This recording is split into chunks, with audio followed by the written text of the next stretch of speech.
Welcome to citizens pulse. నేను మీ రాజేష్.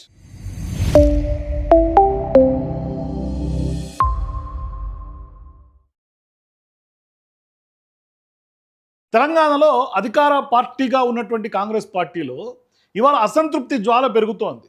ఆ అసంతృప్తి ఎందుకు వస్తోంది అంటే ఇవాళ ఒరిజినల్ కాంగ్రెస్ పార్టీ నాయకులందరూ కూడా మండిపడుతూ ఉన్నారు. ఇవాళ ఒరిజినల్ కాంగ్రెస్ పార్టీ నాయకుల మీద పక్క పార్టీ నాయకులు, అట్లాగే పసుపు కాంగ్రెస్ పార్టీ నాయకులు ఆధిపత్యం పెరిగిపోవటం, వీళ్ళ మాట నడిచే పరిస్థితి లేకపోవటం, అట్లాగే నిధుల విషయంలో కానీ లేదంటే ఇతర పార్టీల నుంచి వచ్చినటువంటి వాళ్ళ అజమాయిషీతోటి ఇవాళ సతమతం అయిపోతున్నటువంటి పరిస్థితి కాంగ్రెస్ పార్టీ సీనియర్ నాయకులు. అంటే దానం నాగేందర్ లాంటి వాళ్ళు ఇతర పార్టీ నుంచి వచ్చినటువంటి వాళ్ళు ఏమన్నా ఖుషీగా ఉన్నారంటే వాళ్ళు కూడా లేదు. ఇవాళ పోచారం శ్రీనివాసరెడ్డి గారు చెప్పిండ్రు, దానం నాగేందర్ గారు చెప్పిండ్రు ఇవాళ కాంగ్రెస్ పార్టీల వ్యవహారం ఏందనేది. సరే పోనీ ఒరిజినల్ కాంగ్రెస్ వాళ్ళు ఏమైనా హ్యాపీగా ఉన్నారంటే వాళ్ళు కూడా సేమ్ అసంతృప్తే.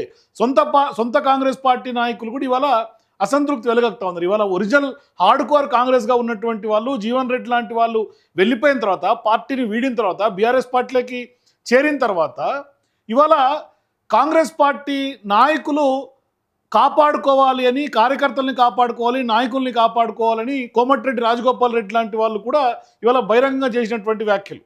ఇవాళ వాళ్ళందరూ కూడా దానం మీద, పోచారం మీద, ఇట్లాంటి నాయకుల మీద తిరగబడతా ఉన్నారు. ఇవాళ కాంగ్రెస్ పార్టీ నాయకుల పట్ల ఒరిజినల్ కాంగ్రెస్ పార్టీ నాయకులు కాంగ్రెస్ పార్టీలో ఉన్నటువంటి నాయకత్వం మీద తిరుగుబాటు చేస్తూ ఉంది.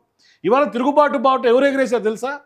కాంగ్రెస్ పార్టీ సీనియర్ నాయకులు, వనపర్తికి చెందినటువంటి కాంగ్రెస్ పార్టీ ముఖ్య నాయకులు చిన్నారెడ్డి గారు. ఆయన మొన్నటిదాకా డిసిప్లినరీ కాంగ్రెస్ పార్టీకి సంబంధించినటువంటి ఆ యొక్క కమిటీ చైర్మన్గా ఉన్నటువంటి వ్యక్తి, ఇవాళ ప్లానింగ్ కమిషన్ చైర్మన్గా ఉన్నారు. అటువంటి ఆయన కూడా స్థానికంగా ఉన్నటువంటి ఎమ్మెల్యే మేఘారెడ్డి పైన పెద్ద ఎత్తున విరుచుకుపడతా ఉన్నారు. మరోవైపు మీరు ఎవరైతే జీవన్ రెడ్డి గారు పార్టీ వీడారో ఆయనలాగా తిరుగుబాటు అయ్యేదాకా తెచ్చుకోకండి అని బహిరంగంగా చేసినటువంటి వ్యాఖ్యలు ఇవాళ రాష్ట్ర రాజకీయాల్లో తీవ్ర దుమారాన్ని రేపుతున్నాయి. అంటే కోమటిరెడ్డి రాజగోపాల్ రెడ్డి కంటే ముందు మాట్లాడినటువంటి వాళ్ళు ఉన్నారు, జీవన్ రెడ్డి లాంటి వాళ్ళు పార్టీని వీడినటువంటి వాళ్ళు వ్యవహారం ఉంది. ఇవాళ చిన్నారెడ్డి గారు కూడా నన్ను తిరుగుబాటు అయ్యేదాకా తీసుకురాకండి అంటూ కూడా స్పష్టంగా చెప్పినటువంటి నేపథ్యం. ఒకసారి ఆయన ఏం మాట్లాడతారో వినండి. గతంలో కాంగ్రెస్ పార్టీలో ఉండి 10 సంవత్సరాలు టీఆర్ఎస్ ప్రభుత్వం ఉంటే ఆ పార్టీలో పోయి అన్ని సంపాదించుకుని మళ్ళీ వచ్చిన వాళ్ళే చేసినారు. ఇదా కాంగ్రెస్ పార్టీ, ఇదా రాజకీయం. గన్పూర్ కూడా అదే మాదిరి జరిగింది. ఇన్ని తప్పులు చేస్తున్నా మేము భరించి ఊరుకుంటున్నాం. నేను భరించకుంటే ఇంకో జీవన్ రెడ్డి కావాల్సి వస్తుంది. నేను అది అంటే ఈయన చాలా సౌమ్యుడు, కొంత అంటే బరాయించే కెపాసిటీ ఉంది కాబట్టి మేము బరాయిస్తున్నామని ఆయన ఓపెన్గా చెప్తా ఉన్నాడు. లేకుంటే మరో జీవన్ రెడ్డి లాగా తిరుగుబాటు చేయాల్సి వస్తుంది, ఇన్ని తప్పులు కాంగ్రెస్ చేస్తుంది అని. ఇవాళ కాంగ్రెస్ పార్టీ తప్పుల్ని ఎవరు ప్రశ్నిస్తూ ఉన్నారు? ప్రజలు ప్రశ్నించట్లేదు, కాంగ్రెస్ పార్టీ సొంత నాయకులే ప్రశ్నిస్తూ ఉన్నారు. మరి ఎందుకు కాంగ్రెస్ పార్టీ ఆ విధంగా వ్యవహరిస్తోంది?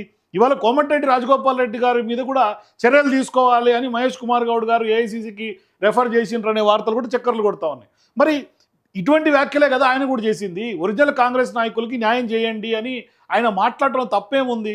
ఇంకోటి ఏమైంది, పెత్తందారులు ఏళ్తున్నారు, ఇక్కడ ఆంధ్ర కాంట్రాక్టర్లు తెలంగాణ వచ్చిన తర్వాత కూడా తెలంగాణతో సంబంధం లేనటువంటి వాళ్ళు అజమాయిషి జరుగుతోందని ఒక ఆయన చాలా సీరియస్ అలిగేషన్స్ చేశారు.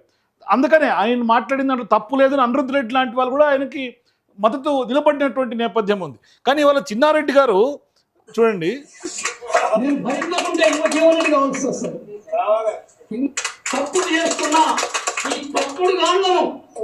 పార్టీ నుంచి బయటకు వదిలేంత వరకు మేము వదలమనేటువంటి మాట కూడా మేము మనం చేస్తాము. అందుకని ఎంతకాలం సాగలేదు. కాబట్టి కష్టపడి కాంగ్రెస్ పార్టీలో ఉన్నటువంటి వ్యక్తులు ఎవరైతే ఉన్నారో వాళ్ళకు అవకాశాలు దక్కకుండా గత పరిపాలనలో 10 ఏళ్ల పాటు బీఆర్ఎస్లో ఉండే అవకాశాలు పొంది మళ్ళీ కాంగ్రెస్లోకి వచ్చి మళ్ళీ అవకాశాలు పొందుతూ ఉంటే ఇవాళ అసలైనటువంటి కాంగ్రెస్ పార్టీ నాయకులకు సంబంధించినటువంటి పదవులు గండి కొడతా ఉన్నారు. వాళ్ళకు వచ్చినటువంటి అవకాశాలు అధికారంలోకి వచ్చిన తర్వాత నోటికాడి కూడును లాగేస్తున్నటువంటి పరిస్థితి. అందుకనే ఇవాళ వాళ్ళని బయటికి పార్టీ నుంచి పంపించేదాకా మేము వదిలిపెట్టమని మాట్లాడుతూ ఉన్నారు. ఇంకోటి ఏమి, క్యాడర్ నుంచి మీరు వినాలి, మరో జీవన్ రెడ్డి అవుతా అంటే అవ్వాలి అంటున్నారు. అంటే కాంగ్రెస్ పార్టీ క్యాడర్లో కూడా ఎంత అసంతృప్తి ఉంది చూసుకోండి. ఇక చూడండి ఇంకా ఏం మాట్లాడతారు. టికెట్ పొందిన వ్యక్తితో డబ్బులకు ఆశపడి నా టికెట్ ను పక్కకు పెట్టారనేటువంటి మాట కూడా మీతో మనం చేస్తున్నాను. రేవంత్ రెడ్డి గారు ప్రెసిడెంట్ గా పోయి చెప్పారు, అన్నా ఈ రోజు కాంగ్రెస్ పార్టీ గెలవబోతుంది, మీరు ముఖ్యమంత్రి కాబోతున్నారన్న మాట కూడా నేను చెప్పాను. ఆ మాట మన నేనంత నిర్భయంగా వారే ముఖ్యమంత్రి అని చెప్పిన తర్వాత ఇంకా భయమే ఉంది చెప్పండి. ఆ ప్రకారంగా నేను చెప్పిన తర్వాత కూడా కొంత డబ్బులకు ఆశపడి నా టికెట్ కోశారు. ఇలా నా 45 సంవత్సరాలు నిర్మాణం చేసుకున్న రాజకీయ జీవితాన్ని ఒక్క వేటుతో కింద పడేశారనేటువంటి మాట కూడా మీతో నేను మనం చేస్తా ఉన్నాను. సో 48 ఏళ్ల పాటు నిర్మించుకున్నటువంటి వనపర్తి సామ్రాజ్యాన్ని వాళ్ళ ఒక్క వేటుతో ఎవరు వేసేసిండ్రు? డైరెక్ట్ చెప్తున్నాడు పిసిసి అధ్యక్షుడిగా ఉన్నటువంటి రేవంత్ రెడ్డి గారు. అంటే పోటీ చేసేందుకు నీ కాడ డబ్బులు లేవని డబ్బున్నటువంటి వ్యక్తిని తీసుకొచ్చి పోటీ చేయించారని స్పష్టంగా చెప్తా ఉన్నాడు. మరి ఇది ఒక రకంగా చెప్పాలంటే ఆవేదన, కాంగ్రెస్ పార్టీ కరుడుగట్టినటువంటి నాయకుడి యొక్క ఆవేదన, ఆందోళన. మరి ఇంతకంటే మించి ఎవరు చెప్పలేరు. మరి కాంగ్రెస్ పార్టీ అధిష్టానం ఏం చేస్తోంది? కాంగ్రెస్ పార్టీ కనపడట్లేదా ఇవన్నీ కూడా అంటే కనపడుతోంది, కానీ ఏం చేయలేనటువంటి పరిస్థితి, దిక్కుదోచినటువంటి గందరగోళమైనటువంటి పరిస్థితి ప్రస్తుతం కాంగ్రెస్ పార్టీలో ఉంది. ఇవాళ ప్రజలు సంతృప్తిగా లేరు, ఇతర పార్టీ నుంచి వచ్చినటువంటి వాళ్ళు సంతృప్తిగా లేరు, original party Congress party cutter Congress వాళ్ళు వాళ్ళని ఓన్ చేసుకునే పరిస్థితి లేవు. పోనీ వాళ్ళకి నిధులు ఇచ్చే పరిస్థితి ఉందంటే వాళ్ళని కూడా పార్టీ మారిన తర్వాత గొంతు కోసినటువంటి నేపథ్యం, మోసపోయామని పోచారం లాంటి వాళ్ళు చెప్తా ఉన్నారు. ఇక పోనీ ఉన్నటువంటి వాళ్ళు ఏమన్నా హ్యాపీగా ఉన్నారంటే ఒరిజినల్ కాంగ్రెస్ పార్టీ బ్లడ్ అంతా మరుగుతూ ఉంది. ఇవాళ కాంగ్రెస్ పార్టీ ఎందుకు గెలిచిందా అనే కాడికి వచ్చి మరుగుతూ ఉంది. ఇంకా చూడండి, రాజగోపాల్ రెడ్డి గారు అన్నది కూడా ఇదే, ఆయన ఏం తప్పేమనలా. ఉన్నోడేమో 100 రెట్లు 1000 రెట్లు పెరిగిపోయిండు, లేనోడేమో కొంప కూడా వస్తుంది. వానికి 5 లక్షలు ఇస్తానుకో 500 రూల్స్ పెట్టిర్రు, 5 లక్షల రూపాయలు ఇంటికి. ఎన్ని రూల్స్ ఎంత ఇస్తుర్రు? వాడేమో లక్షల కోట్లు దోసుకుంటారు, పైన ఉన్నోడేమో లక్షల కోట్లు దోసుకుంటారు. 5 లక్షలు ఇస్తానుకోమో 500 రూల్స్ పెట్టింది. నిజమా కాదా? సగం ఇల్లు రాగానే బిల్లు రాలేదంటారు. పాత ఆటో ఉన్నా వెనకడ ట్రాక్టర్ ఉన్నా నీకు బిల్లు ఏమంటారు. అది ట్రాక్టర్ నడిచేది లేదు, జీపు నడిచేది లేదు, అది ఎప్పుడు ఫైనాన్స్ వాళ్ళు గుంజుకపోయారు. అది కాంగ్రెస్ పార్టీలా బయట నుంచి వచ్చిన వ్యక్తుల ఆధిపత్యం పోయి నిజమైన కాంగ్రెస్ పార్టీ నాయకులు కార్యకర్తలకు అన్యాయం జరుగుతుంది అనేది నా భావన. ఆంధ్ర పాలకుల వాళ్ళ చెప్పు చేతుల్లో మన ప్రభుత్వం ఉండకుండా పేదరికంలో మన ప్రజలుగా మనకు సేవ చేయాలి తప్పితే వాళ్ళ పెట్టుబడిదారులకు కాంట్రాక్టర్ల కోసం ఈ ప్రభుత్వం పనిచేయొద్దనేది నా స్పష్టంగా చెప్తా ఉండదు. ఒరిజినల్ కాంగ్రెస్కి అన్యాయం జరుగుతుంది, పెట్టుబడిదారుల కోసం పనిచేస్తూ ఉన్నారని ఒక వాదన అయితే, ఇలా డబ్బున్నోడు ఉండిపోతుంది, కోట్ల పడగలెత్తున్నాడు, వాళ్ళు అట్లాగే ఉండిపోతున్నారు, పేదరికంలోనే మగ్గుతూ ఉంది. 5 లక్షలకు సంబంధించి ఇంద్రమ్మ ఇల్లు ఇవ్వడానికి బిల్లులు ఆపుతా ఉన్నారు. ఇవాళ ఏదో ట్రాక్టర్ ఉందనో, లారీ ఉందనో, లేకుంటే కారు ఉందనో, ఎలా ఎవరికి వాహనాలు ఉండదు, పల్సర్ బైక్ ఉండి లేకుంటే కారు ఉంటే కూడా ఇవాళ మీరు బిల్లులు ఆపుతా ఉన్నటువంటి పరిస్థితి. మరి ఇంతకంటే దారుణం ఎక్కడ ఉంటుంది చెప్పండి? అది ప్రశ్నిస్తే అట ఇవాళ రాజగోపాల్ రెడ్డి లాంటి వాళ్ళ మీద చర్యలు తీసుకోవాలని కాంగ్రెస్ పార్టీ సిఫారసు చేస్తూ ఉంది. ఇవాళ చిన్నారెడ్డి లాంటి వాళ్ళు చెప్తా ఉన్నారు కాంగ్రెస్ పార్టీ పరిస్థితి ఏంటనేది. ఇవాళ పోనీ ఇట్లా చేస్తే ఇప్పుడు రేవంత్ రెడ్డి గారు ఏమంటున్నారు? ఈ తెలంగాణ ఉద్యమానికి సంబంధం లేనోళ్ళు, కాంగ్రెస్ పార్టీకి సంబంధం లేనోళ్ళు వచ్చి పెద్ద పదవులలో ఉంటే నాకు కూడా బాధ అనిపిస్తుంది అప్పుడప్పుడు. అనుకుంటున్నారు అబద్ధాలు చెప్తే అబద్ధాల సంఘంతో నడిపితే సోషల్ మీడియాలో పెడితే దానివల్ల ఏదో ఒరుగుద్దని, ఒరిగేది లేదు, కరిగేది లేదు, మీ ఈపులు విమానమూతం అవుతాయని తెలియజేస్తూ శాసనసభలో తేల్చుకుందామని తెలియజేస్తూ మీ అందరి దగ్గర సెలవు తీసుకుంటున్నా. ఇలా ఉన్న విషయం చెప్తానంటే ఉలికిపాటు ఎక్కువట.